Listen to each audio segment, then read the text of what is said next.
گەڕێکی مەیدان یەکێکە لە گەڕەکە کۆنەکانی قەزای خانەقین و مێژووی دروستبوون و بنیادنانی دەگەڕێتەوە بۆ سەرەتای بنیادنانی شارەکە.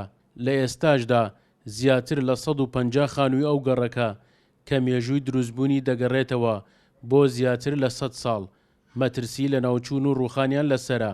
بۆیە هاوڵاتیان و دانیشتوانی ئەو گەڕەکە داواکان لە حکوومەت و لایەنە پەیوەندیدارەکان ڕێگە نەدەن هەروە ئەو گەڕەکە لەناو بچێت. شنو هذه اثريه مثلا اي لبشتما اي مالي لقشتان هي مال اثريه ايبي وكوبريشي كوبي بيرميا فيبدا كاين حكومات اي مناطق لك وقت اثريه يك عنايتك بباريزيت راو خلق تاك بدا يك سياحيك خلق ما سيدي بكات يك خو من حبتها صار عمل ما باوغ بابين مشي ميدان بيابينا هي اي بنايه اقل شيء يمكن 3 صار 2 صار 3 صار مالگان زور كونيه يعني مالگي سير بعي خانقين بدار كليا سقفغاني بس ولكن صراحه يعني اي رمنن اي كان مال جايت لي تاثيره يعني اكاد يعني منطقه قالك اي مناطق اثريه يعني مفروض يعني جهات حكومتي يعني بيجن جماعات اثار بين متابعي بكن ليل وبخريد برميدو سەرۆکی شارەوانی خانەقین دەڵێت ڕێگە نادەین بە هیچ شێوەیەک هاوڵاتیان کاری نۆژەنکردنەوە و ڕووخاندن لەو گەڕەکەدا ئەنجام بدەن چونکە ئەوە بەشێکە لە مێژووی شاری خانەقین.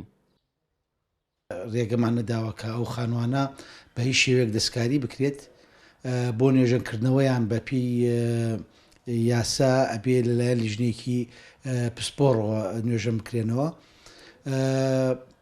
ئێمە کێشەی سەرەکیمان ئەوەیە دایرەیەکی شوێنەوارمان نییە کە بتوانێت ئەو کارانە ئەنجامدا لە شاری خانەقین. زیاد لە 150 خانومان هەیە تەنیا لە گەڕەکی مەیدان کە پێویستیان بە نوێژەنکردنەوە هەیە و پێویستیان کە شوێنی ئاسەوارن باقی شوێنەکانی تریشمانەیە. قەزای خانەقین بەهۆی ئەوەی یەکێکە لە کۆنترین شارەکانی عێراق و هەرێمی کوردستان بەدەیان شوێنەواری مێژوویی لەم شارەدا بوونی هەیە بەڵام وەک پێویست ئاوڕیان لێ نەدراوەتەوە و نەتوانراوە بەبوونی ئەم شوێنەوارانە بکرێتە ناوچەیەکی گەشتیاری بەڵکو بەشێکیانیش مەترسی لە ناوچوون و ڕووخانیان لەسەرە. سەرکەوت ئەحمەد، کورسات نیوز، خانەقین.